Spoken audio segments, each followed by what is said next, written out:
This is how the Japan plug look like. So it's only left and right, 2 heads. And I bought my USA plug, which is the 2 heads.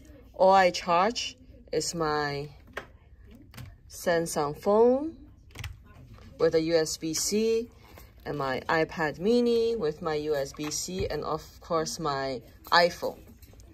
And I just plug in and it will work just like that.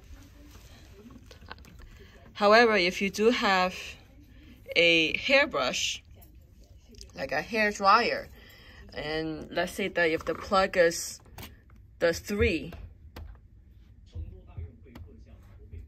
prong plug, then you need to get a converter or extender that actually plug into. Then you have another plug here that you'll be able to use your